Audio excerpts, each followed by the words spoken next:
Olá, pessoal, tudo bem? Hoje a gente vai iniciar aí nossa série de aulas online e eu preparei uma aula para vocês para a gente discutir a globalização sob o ponto de vista de um antropólogo e também para a gente encerrar esse capítulo de globalização que a gente já vem estudando desde o início do ano. A gente vai estudar hoje o conceito de globalização sob o ponto de vista desse arqueólogo chamado Néstor Garcia Canclini. Quem ele é? Ele é um antropólogo, esse tiozinho aí da foto que vocês estão vendo. Ele é um antropólogo nascido na Argentina, mas radicado no México, que fez toda a sua carreira no México. E ele estuda bastante modernidade e cultura do ponto de vista latino-americano. Então, o que ele vai trazer de diferente do que a gente viu de globalização até agora? Ele vai mostrar para a gente a globalização do ponto de vista cultural e não do ponto de vista econômico, como a gente vinha estudando. Ele considera a globalização um objeto cultural não identificado, quase um OVNI, né? E ele situa a globalização, o início da globalização, a partir da década de 1950. Então, veja bem, diferente do que a gente viu até agora, ele considera a globalização não só um produto econômico, mas também um produto cultural, que causa modificações culturais pelo globo. E aí, quando os sociólogos, os geógrafos, os historiadores falam da globalização do ponto de vista econômico, eles situam a globalização apenas, eles situam o início da globalização com as grandes navegações. Quando a gente fala no sentido cultural, isso tem a ver um pouco com os meios de comunicação, principalmente o surgimento da TV a partir da década de 1950. Então, o Néstor Canclini, ele vai estar aí nesse bojo desses estudiosos que colocam a globalização como um fenômeno cultural e não econômico, ok? E aí, ele diz que a globalização ela é fruto de dois processos anteriores, que ele chama de internacionalização e transnacionalização. Quando ele fala de internacionalização, ele está se referindo às grandes navegações da maneira econômica. Ele fala, olha, só foi possível haver essa globalização cultural porque anteriormente a gente teve a abertura da Europa economicamente para o resto do mundo, no período das grandes navegações, lá no século XV e XVI, fazendo comércio então com a África, Ásia e América, ok? E quando ele fala de transnacionalização, ele está falando do surgimento dessas empresas independentes, né, dessas empresas transnacionais, que têm uma sede num país de origem, mas não dependem necessariamente desse país de origem.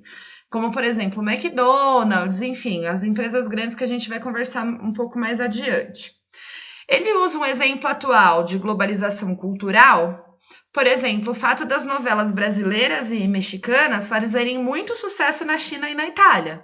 A gente também pode pensar um pouco aqui no Brasil, o fato do Chaves fazer muito sucesso aqui no Brasil, sendo que não é um programa nacional, né? Além disso, ele também fala dos filmes de Hollywood, que levam a cultura e divulgam a visão estadunidense para o resto do mundo. Normalmente, todos os filmes de Hollywood, aí, geralmente, apresentam a bandeira dos Estados Unidos e mostram boa parte da cultura estadunidense. E mais atual ainda é o exemplo da Netflix, né? A plataforma que permite que que a gente tenha contato com várias culturas e com várias produções do mundo inteiro. Sendo assim, gente, o que esse antropólogo diz pra gente? Que sim, os fluxos de informação, eles favorecem aí essa existência dessa globalização cultural. Eles facilitam a construção de símbolos globais, símbolos que não importam, principalmente marca, galera, que não importa o lugar que você tiver, você vai reconhecer aquele símbolo. Por exemplo, McDonald's, Nike, Adidas, enfim, Coca-Cola. Outra coisa é que ele fala que esses fluxos de informação, eles trazem uma nova percepção de tempo e espaço. O que isso significa? Ele fala o seguinte, então, que a partir desses fluxos de informações acelerados com a internet, enfim, a gente sabe o que está acontecendo do outro lado do mundo instantaneamente. Isso inclui, por exemplo, o que a gente vive hoje em relação à pandemia do Covid-19, que a gente sabe como estão os casos na Itália, na Espanha, enfim. Isso faz com que a nossa percepção de tempo e espaço se modifique. Porque antes aí do surgimento da internet, da televisão, as informações demoravam muito mais tempo para circular, ok? E aí ele entra na análise dele de globalização cultural. Ele fala basicamente que esses fluxos de informações fazem com que as culturas sejam homogeneizadas. O que isso significa? Que as culturas fiquem muito parecidas, mas também gera desigualdade. E é aqui que está o grande questão do pensamento dele, gente. Porque se as culturas se homogeneizam, elas se aproximam. Mas essa aproximação também mostra muito a diferença entre os países, ok? Por exemplo, quando a gente assiste algumas séries da Netflix que não são séries estadunidenses nem inglesas, que a gente está mais acostumado a consumir, a gente percebe uma diferença na produção, uma diferença no roteiro. Isso significa o quê? Que apesar da gente estar aproximado das culturas, a gente também vê diferenças entre elas. E ele diz o seguinte, pessoal, que a partir dessa ideia de globalização cultural, as culturas locais elas sofrem influência de outras expressões culturais. Ou seja, por exemplo, aqui no Brasil, atualmente, boa parte dos adolescentes, ou sei lá se boa parte, mas enfim, os que eu tenho contato, gostam muito do BTS, né, da banda lá coreana. E outras lá, Blackpink, enfim.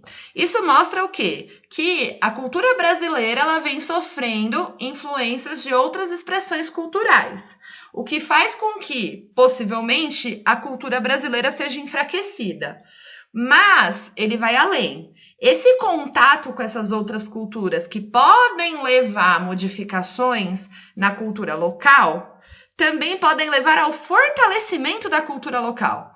Porque quando eu encontro o outro, quando eu vejo o estranho, quando eu percebo, bom, BTS não me representa, é que eu vou valorizar a cultura local, o samba, a bossa nova, enfim, as expressões culturais locais. Tudo bem? Então ele fala que a influência de outras culturas aqui também pode fortalecer a cultura local como forma de resistência. E aí, por fim, pessoal, eu trouxe alguns exemplos para a gente discutir aí essa questão cultural. O primeiro é uma música do Gonzaguinha, e se vocês lerem a letra aí com calma, vocês vão perceber que ele está falando que a prima dele lá do Piauí deixou de fazer um monte de coisa porque ela está tendo contato com outras culturas. Então, olha o que ele fala aí. A minha prima lá do Piauí deixou de fazer renda só para ver novela. A minha prima lá do Piauí não bebe mais garapa, vai de Coca-Cola. Ou seja, a cultura local sendo substituída pela influência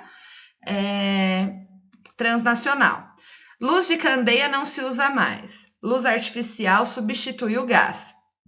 Calça de couro, alvorá de brim, dera seu lugar para tal calça de lia, que ele tá falando da calça jeans. A minha prima escreveu para mim, não fala mais venha cá, só fala come here. Venha, vou dar minha resposta breve. E aí ele termina com o título da música, que eu acho muito bom pra gente entender essa expressão da cultura local relacionando com a cultura global. E aí eu separei também três tirinhas, na verdade, do Sábado Qualquer para a gente ver essa coisa dos símbolos. A primeira aí, é impressionante como essa marca influencia nosso psicológico. Estou com fome, hambúrguer. Ei, você tá me escutando? Queijo. Aqui ele mostra aí o que eles representam como a figura de Deus, apaixonado aí pelo McDonald's, e apenas o símbolo faz ele ter essa fome, enfim. Ele também continua aí falando disso de globalização. Quando surge o símbolo aí do McDonald's, Deus pergunta o que é isso e o homenzinho ali responde, é o início da globalização. Ele está falando da transnacionalização das empresas, certo?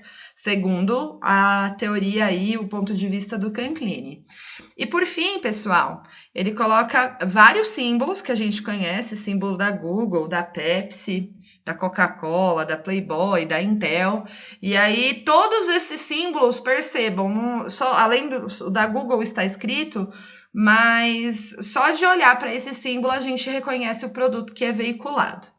Então, aí, para o Canclini, essa globalização cultural faz com que também nosso modo de consumir se modifique e as nossas expressões culturais se modifiquem. E lembrem-se que, para ele, isso não é só necessariamente ruim, tá bom? Espero que vocês tenham gostado. Qualquer dúvida, postem lá no fórum. E espero que vocês estejam bem, gente. Até mais.